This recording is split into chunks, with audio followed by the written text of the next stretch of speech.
This is Miss Lizzie, and I want to welcome you to the Queen Lizzie podcast.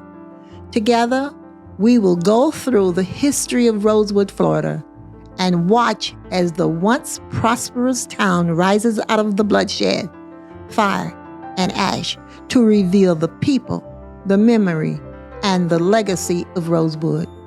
Watch every Thursday on Facebook and YouTube, or listen to our story on Apple or Google Podcasts, Spotify, iHeartRadio, or wherever you find your favorite podcasts. Hello, everybody. I am Lizzie Robinson Jenkins, representing not only the Rosewood Foundation, but the personal testimonies and history of cherished friends and family. You are now watching the Queen Lizzie podcast. Today, we are talking with Joy Glanzer, a dear friend from Newberry. Hello, Joy. Hello, Lizzie. It's so good to be here with you today. Thank you for having me. We got a lot to talk about. We've got a lot to talk about, and I'm honored to have you, Thank you. as my guest today. Thank you so much. So I'm giving it over to you. What are you going to talk to us about? Well, I have a lot to talk about today, but one of the main things we're going to talk about is the opioid awareness campaign that is just coming out of the gate in Alachua County.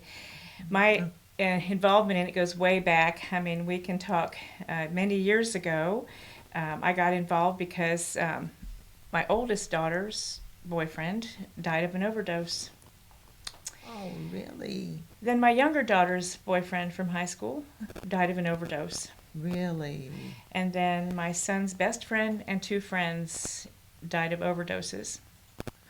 Wow. And then for the next 20 years, my son suffered from addiction, which he had many times in the hospital from overdoses and countless scares. And of course, as a parent, you're hopeless, you're helpless, you don't know what to do. Yes. And so fast forward to 2018, I was a Newberry City Commissioner, and our mayor at the time was Jordan Marlowe. Okay. And you know, Jordan is also a high school teacher, and he had lost a student to an overdose that recently. So he brought to the city commission the idea that he said he wanted to have an opioid task force in Newberry, so that we could raise awareness and educate the public on this horrible epidemic we had. And having had the history I just told you about in my family, I was like first on board. I said, count me in. And the board at the time voted unanimously to start this Newberry Opioid Task Force. And so it started very humbly in Newberry, but very quickly we realized, of course, that it doesn't stop at the Newberry borders. So we thought, well, let's include all the municipalities in the county. So we started going around Newberry, Alachua, High Springs. There's 9 municipalities. Yes. And after we visited all of them, and they all got on board, they wanted to help, they wanted to be a part of us, we thought, well, we needed a bigger umbrella. So the Children's Trust of Alachua County agreed to be the foundation that we would work under. Okay. And that turned out to be a wonderful thing, because then after that, have you ever heard of the Sackler lawsuit? They were with Purdue Pharmaceutical, and back in the early 2000s, they created OxyContin. I know you've heard of that. Oh, of course I've heard of that, yes. So this drug is what really was the forefront runner of the opioid crisis. You know, the deaths peaked in 2022, I think, at about 130,000 deaths in this country. So fast forward, there was a lawsuit blaming them a lot for the onset of this epidemic, and last year the court awarded them $7.4 billion. That's with a B. Really? And this money could be used all over the country. It was going to be distributed throughout the country for awareness programs, prevention, and treatment. So, come forward, the opioid task force now of the county. We received our money earlier this year. Wonderful. We were able to hire a professional ad agency who created a campaign for us. Now we call it HOPE, and it stands for Health and Opioid Prevention. And it's about to launch in August next month. And all over the county, you're going to be seeing billboards. You'll hear PSAs. There will be social media videos that are taken of addicts and their stories. And so hopefully through this awareness program, we can start seeing reduction of these numbers in our county. Hopefully, yes. Hopefully. And parents need to be talking to their children. And also, what happens when you have a child or someone in your family or someone that you work with, you feel helpless. Yes. You don't know what to do. Yes. And the main thing I tell people, just never give up hope. Don't give up before the miracle. Yes, yes. And yes, that's what happened with my son. He is now 5.5 years in recovery. wonderful. And I know Logan. Yes, you do. And he'll Yes, be speaking at a conference in Oregon in October about his Really? paper was accepted. And, you know, things can happen, miracles can happen, but you can't give up on your loved one. You're the Exactly. only one they have. Everyone else leaves them. You know, Right, they don't right. care about them. They think they're lost, and there's no hope, but there is hope, and they can recover. And you're a strong mother and a Well, strong friend, a strong well, person. thank you, I Lizzie. witnessed that. Well, I just never give up, and I'm so grateful for his life and for everyone else. So also because of this, take some more. Excuse me for a moment. We started. I co-founded the Naranon group out in Newberry. This is for friends, colleagues, or family members who have addicts in their orbit, and they don't know what to do. And a lot of times, you just feel like you're all alone. There's Right. nobody that can know what you're going through, and it's true. I It's could talk to all my embarrassing. friends, you know, and they would feel sorry, or you know, but Yes. you just don't know what to do. Right. But we've been there, and so we have people that follow us on Zoom. They come to our meetings by Zoom, or they come actually to the office, and I'll give you all that contact information so people can join us if they wish. Because you need, once a week we get together and we just talk about what is happening in our addict's life if they're still active, or what happens, how is our future, how is our life looking like now after the addiction. So it gives everyone hope. And that's the main Wonderful. thing. And we can tag. Can we tag this, Zach? Yeah. Yeah, we'll tag it for you. Oh, great. Okay, well, you can find the information on Facebook. Okay. It's called Naranon, North Central Florida. Okay. And if you go there, it'll tell you the address of our meetings and how to zoom in and how to be a part of our program. Okay. Because it's essential to keep your sanity during this time. I don't think I slept for 20 years worrying about my son. You always think that day what's going to happen, and you Right. just don't know. And there's people everywhere. You don't even know the people around you that are suffering with their family members. I know. I've been there, done that. Oh my God. Oh my God. My before my mom died, she was just miserable because we did have a family member suffering. We didn't know. We didn't know we were going to see the person the next day. It was hard. It was difficult. And this was just a family member, but you and your son, I can't even imagine what the trauma you went through for 20 Well, years. I always say they're worth it. Yes, And yes, because when they recover, you just can't believe it. When that drug is removed from their body, they return to you. And another thing we should talk about is prison reform. I mean, most of the people in jail, they're there because of drug-related crimes. If we could build, hospitals and facilities instead of more jails, because how my son recovered was he was arrested for possession of a substance, and the judge, by the grace of God, sentenced him to 12 months in a recovery center in Alachua County called Metamorphosis. Yes. If not for that, I'm not sure what the future would hold, but that completely turned his life around after 20 years. And, Yes. I think of the people that are suffering in jails that don't have any recovery hope or anybody helping them or, telling them that they can recover. And so I think this is part of the whole program. We need resources like this and facilities in our county. Wonderful, wonderful. So, and I wanted to say, the people, when you have people in your life that are addicted, you think, oh, I can fix them, I can cure them, but you didn't cause it, you can't control it. All you can do is, pray and hope that they find it within themselves. And once they have the turning point in their own lives, that's when the recovery can begin. In the meantime, you need to protect yourself. Yes. I didn't have these groups when I was going through this, and it's just a horrible thing, waiting and thinking you're alone and nobody to talk to.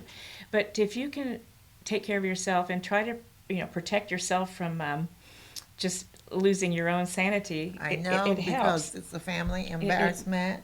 Mm-hmm. You feel responsible and guilty. What did I do wrong, or You what do. I didn't do? I can sympathize with you. I know where you have been, and it has been a miracle, the work that you have done and you are doing in Newberry. Now the county, and it's going And to be awesome. that's awesome. You have connected with Alachua County and national now, right? And national, yeah, it will be. And one thing with our family, myself and my son, we aren't ashamed or embarrassed. We talk about it. We'll tell it from the highest mountaintop. Okay. The story, and I hope other people too can share, because that'll help people understand that they're not alone. Exactly. It can be anyone, Anybody, any Yes. family. And we had 4 children, and the other 3 never had any problems. So it's not necessarily their environment. No. It's it's so many factors, and to not blame yourself, especially as a parent. Yes. So What did I do wrong? I know, right? Exactly. So Yes. Well, you've that's done. He has come a long ways because yes, he has, I and he's remember- going to do great things, I believe, and I think he's going to tell his story, and he will touch people, and I pray for that, and I believe that this program too, this awareness program, is going to be hugely successful in our county. This money that we have is only going to be in Alachua County. Really? Well, it goes all over the country, but we don't know what other communities, how they're going to spend their Okay. funds. Our funds are going to be spent on this awareness campaign. Okay. And so, and the money is not just a one-time thing. It'll be coming for the next 15 years, they say, as the settlement gets dispersed. And so hopefully it'll continue to Awesome. move forward. So, Absolutely. Yeah. Children's trust. Yes. Lots of kids, right? Okay. The Children's Trust is an Alachua County program, and it funds a lot of different programs for children in Alachua County. This is an unusual relationship, but they were willing to take us on because it encompassed all the municipalities and kids. Kids are the ones that are faced with drugs. They say that if you can't catch your child by 4th or 5th grade and awareness and educate them, it may be too late. It's Fourth just or fifth yes, grade. our young kids. Yeah. Really. So- Well, we got our job cut out. We got our job to do. Yes, And we let me know when, you said in August you're having a meeting, right? In August, we're going to meet, and we meet about every month, and we meet virtually. Our committee, because every municipality was assigned one person who could represent their city on the board to decide how this money is going to be spent in their communities. Okay. Some communities think that maybe a billboard is best. Some would prefer PSAs. Some prefer the social media videos. So, they all have a voice at the table, and that was important for us to make sure the whole county is represented. It's not just a Newberry thing anymore, obviously. Wonderful. Okay, Yeah, I'm looking forward. I am looking forward for this. And Joy, how long have we been knowing each other? So you and I met, I can't remember exactly, it was probably 1994 Yes. or 93. We had a small printing company in Newberry. Yes. And you walked in the front door one day and you plopped your stuff on my counter and you said, "Can you print my book for me?" And we talked and talked. It turned out at that time I didn't have the equipment to do it. Right. But I never forgot your story. And Okay. then it was many years later, we met each other again on the bus to Montgomery. Yes, Remember we that? did. Of course. We had. I think it was Jordan who organized this Truth and It was, Reconciliation yes. tour of Montgomery and the Equal Justice Institute and all that up there. And you and I reacquainted. Sure And you did. asked me to join your board, your Rosewood Foundation, which Yes. has been an extreme, wonderful experience for me, getting to Yes. know you and getting to know the stories. Because people in I didn't even know these stories. Yes. In fact, let me tell you a story. On the bus to Montgomery, I sat down when we left Newberry, and right next to me was a gentleman who had lived literally just a few blocks away from me for 40 years, and I never met him. He was a Oh, black you see. gentleman, and we became fast friends on that bus.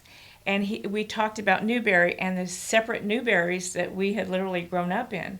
And it was shocking to me, and we're still friends to this day. But on that trip, he started telling me about things I never knew that aren't in our history books. Tulsa. Yes. And I would say, "What's Tulsa?" Uh-huh. And he would say, "Google that." And so I'd Google it. I know who it was. cheeseburger. Yes, right.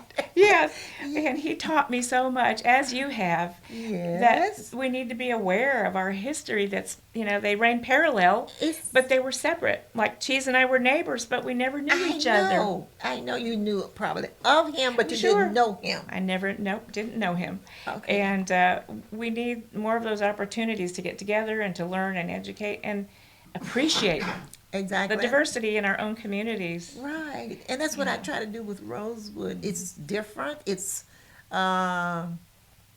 ugly, the history. However, I tell it positively. And my goal, hopefully, to use this story and bring us together. It's too much hate out there, Joy. You know that. There's so much hate. And we didn't create Rosewood. We didn't create what happened. You didn't. I didn't. But it's history, and we can't change it. But we need to know it We need to know it. and not forget. And not forget. And thanks to you, at least in We're our not- area, we can't forget. Cause We you're, cannot. No, we can't. Mm-mm. And Jordan has been very significant because he was involved with Patricia Hilliard Nunn and the Newberry Six. Okay, Yes, he has gone to the bat for history, protecting and sharing to the best of his ability. And I remember meeting him at an event at the MLK Community Center in Newberry. He was the mayor then, I believe. But anyway, we met, and that was a jump start for us because this Womack girl, Julia, was still living at the time, and I may have her name wrong, but it was Freddie Womack's daughter. Oh, yes, it was Judy. Judy Hassan. That's exactly right, yes. And her father was the mayor, Freddie Womack. wasn't he? Yes, he was. At one, yes. He was our first black mayor. Right, and Only there is one. a building name Yes, there is. in honor of him. The Recreation Center. The Recreation park. Center. Mhm, Yes. mhm. So we have come a long ways. We got a long ways to go, but working together, we can do anything. Well, and I think Jordan located the last known slave quarters from the Dudley Farm, the Perkins House. He And did. you were part of that, and Yes. it's being moved. Yes. And I understand that the Dudley Farm is the first in the whole country that's going to have that part of the history told in a state park, because the Dudley Farm has been shown as a successful plantation and how they lived, but never was it told who made that happen. Exactly. Now we can tell the other side of the story. And you know something, I never knew why our black community didn't ever care to go to Dudley Farm. Okay. And I found out because their story wasn't told. And now when the Perkins house is being moved and they're going to Yes. create this whole new display and of that maybe they will come back and share their experiences, and because their ancestors and they're descendants of Exactly. those people. Right, the house that was moved there, I think the Perkins lived in that house. Am I right? Yes, you are. Okay. Sally, I think her name was Sally Perkins, maybe. You brought us out there before it was even moved a few years ago to see it. Yes, Mhm, yeah. mhm. You remember everything. I don't know. As I get older, it's harder.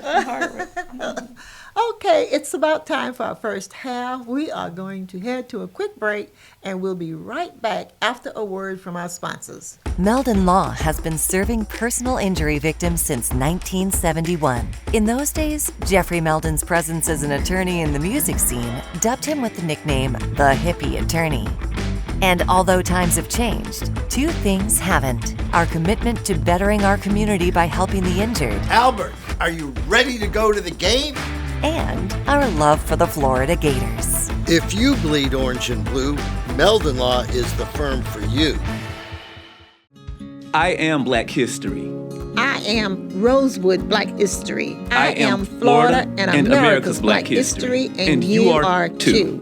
January 1st, 1923, the KKK insurrectionists attacked Rosewood, killing 5, burning it down. Because a white woman lied and cried, a black man assaulted me. Rosewood redevelopment is on its way. Want to help? Visit rosewoodflorida.com. Welcome back to Queen Lizzie Podcast, brought to you weekly from the Steve Spurrier Podcast Room at Spurrier's Gridiron Grill. We are here with Joy Glanzer, The Queen Lizzie podcast is brought to you by Campus USA Credit Union, live from the Meldon Law Gator Studios at Spurrier's Gridiron Grill. So, we are back. And I have a few things I'd like to share with you, some things that are going to take place in Gainesville next week. I was nominated to receive an award, and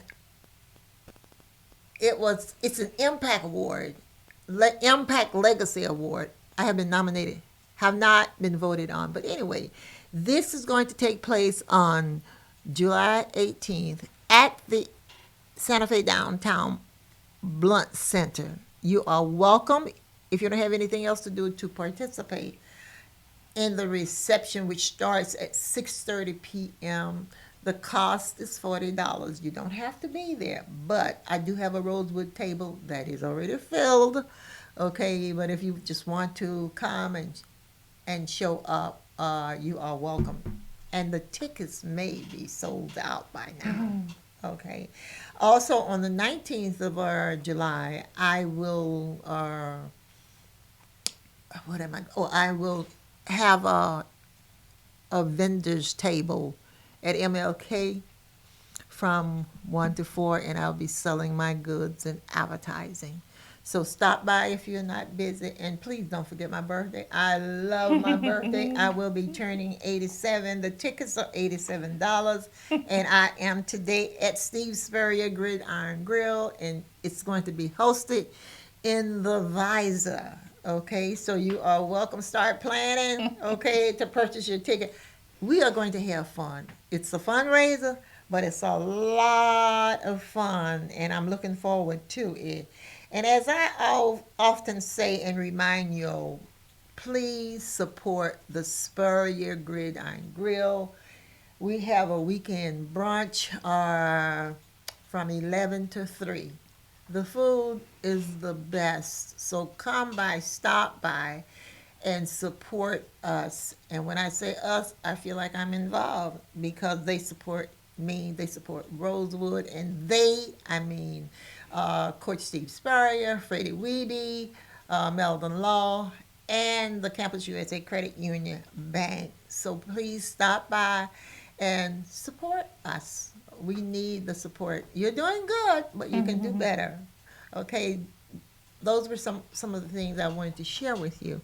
So as you know, Joy Glanzer is my guest today. And Joy, how long have you been living in? Well, I grew up in Miami. Okay. And I came up here in 1973 to go to the University of Florida. Okay. And by then, Steve Spurrier had already left the building. Okay. But so I was here for the next era. And actually, growing up in Miami, I have some trivia. It's a fun fact of, how everybody has a fun fact of their past. Well, I was a Miami Dolphins cheerleader. Really? When they were perfect. Really? Super Bowl 7. Well, actually, I was there 2 years. Okay. Super Bowl 6 and 7, 1971 and 72. And we went to those 2 Super Bowls, and it's a great memory. And this year, since you talked about your birthday, Yes.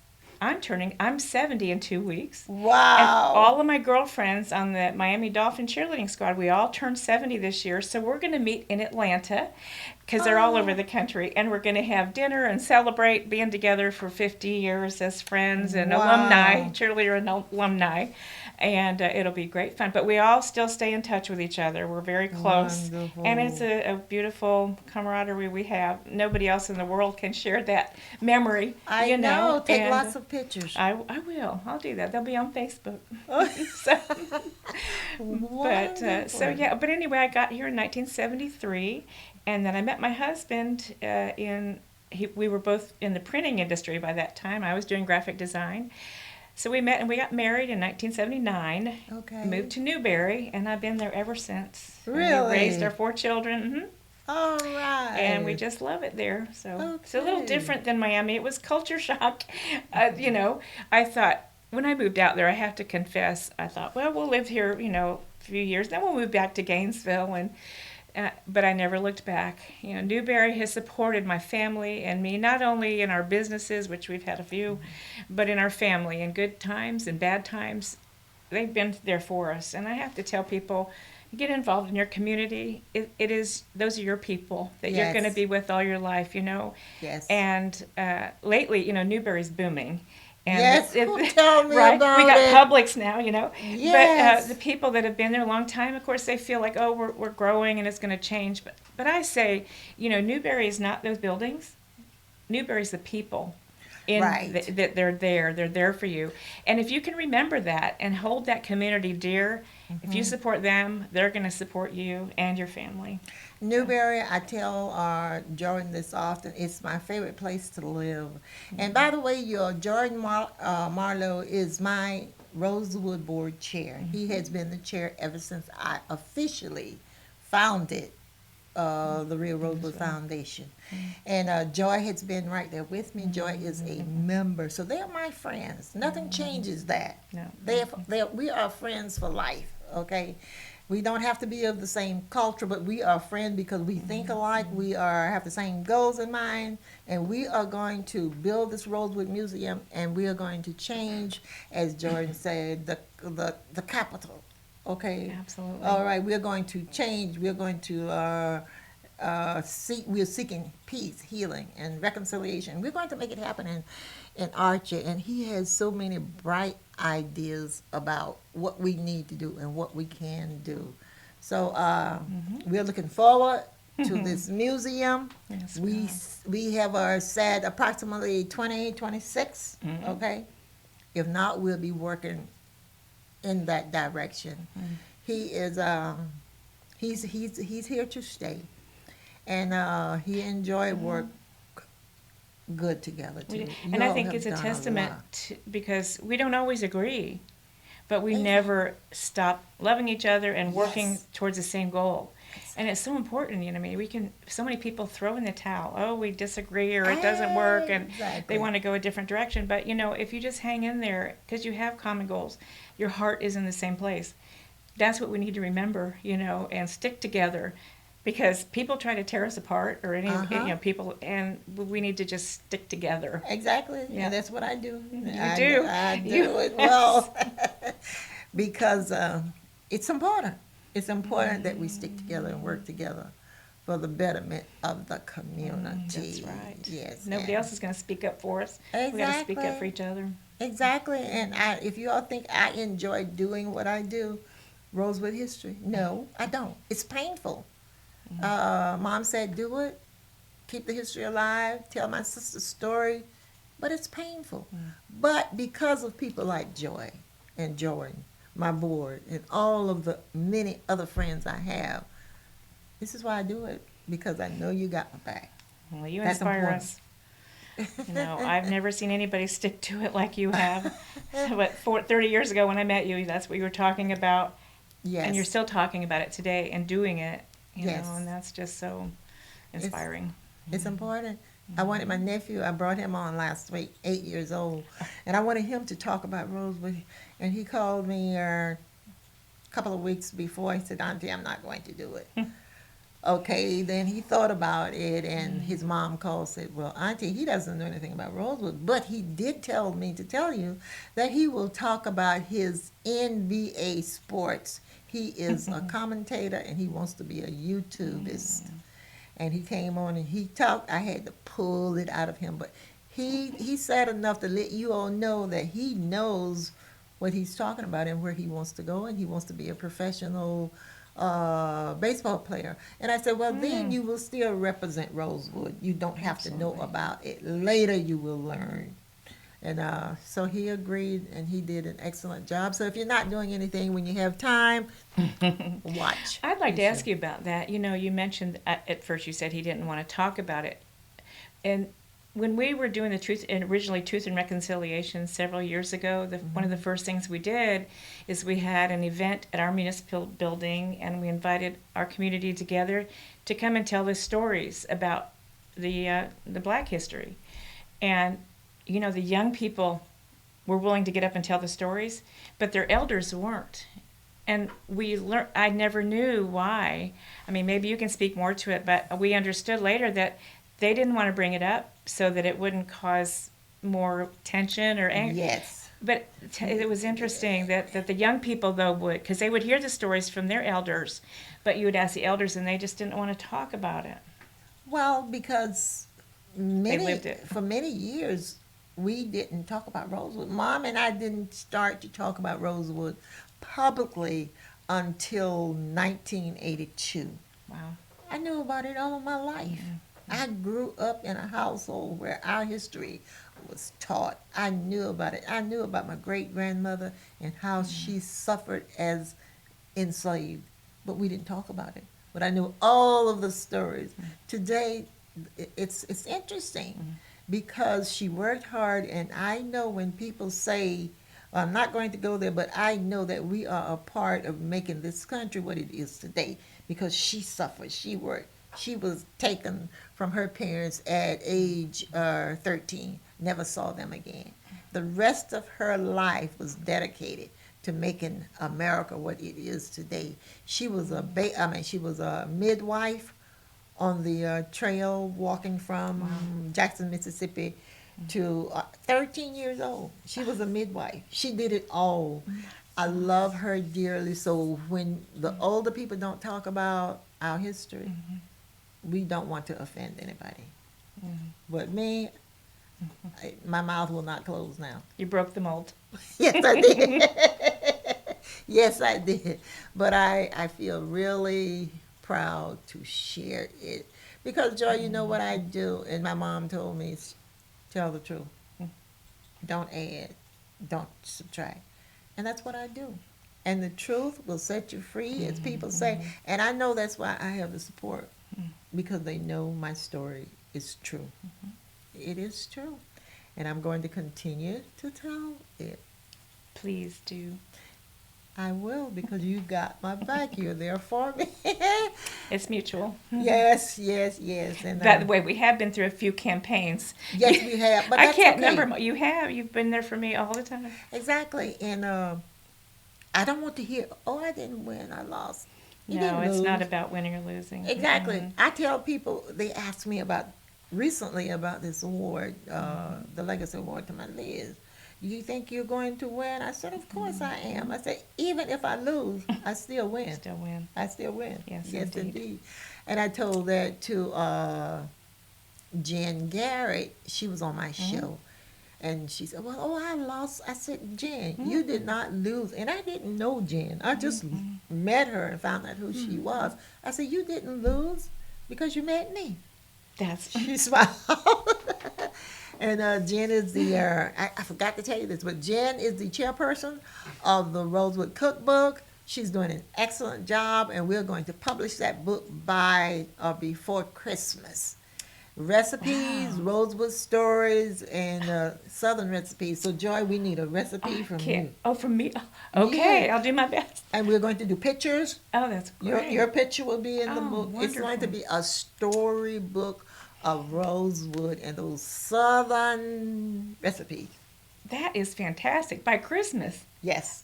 Well, I'll buy a few for presents. That's that'll be on my list. So Okay, that's our purpose. I'm so happy to hear that. Yes, yes, yes. So I'm excited.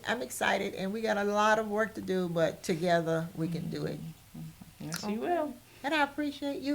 Thank you again. I'll let you do the closing remarks. Would you like I to would say love anything to. more? Thank you didn't for talk about listening. Sarah. Oh, my Sarah. Well, my Sarah, she passed away at 21 in a car accident, but she inspired so many people. Exactly. And her legacy lives on in so many ways I can't even tell you. Like she still inspires us. Thank you for asking about her. Yes. And I think she'd be so proud to know that we are really involved in this opioid awareness and education. And I hope in a couple of weeks the website goes live for the Hope program. Yes. And the website's called hopealachua.com. And on there you're going to be able to find resources, Yes. phone numbers, websites, places you can go for wherever you are in that experience of addiction, whether it's with friends, family, or loved ones. And so you can go there. And in the meantime, real important thing I forgot to mention is that I have a supply of Narcan. Narcan is a over-the-counter medication. It's almost like a nose spray that you can literally bring an addict back from a overdose when they're not breathing anymore, and it will revive them. And it will give you 20 to 30 minutes for the 911 responders to get there to get them to the hospital. This is, I think it's going to save so many lives. It has already. I keep it in my car, in my home, at my office, and they're free. And so I'm going to give out my phone number because Okay. if anybody wants it, I'll get it to you. My phone number is 352-665-3534. Narcan is available, and I will get you a supply if you need it. Even if you don't have an addict in your orbit, you should keep it on hand because you never know when you're going to come in touch with someone. My son taught me this because he keeps a supply in his car, and he actually had an experience where he saved a woman. He got a call from the roommate that knew him, and he went over there, he gave her the Narcan, and it revived her enough until the paramedics got there. So do that. But other than that, thank you, Lizzie. I'm so grateful to be your friend, and we're going to see big things happen still yet Yes, we are. to come. All right. Thank you very much. Okay. I am continuously humbled, honored, and blessed to meet people daily and invite them to join in peace building, healing, and reconciliation through learning about the history of Rosewood. That will wrap up today's episode number 122. I am Queen Lizzie. Until next time, goodbye.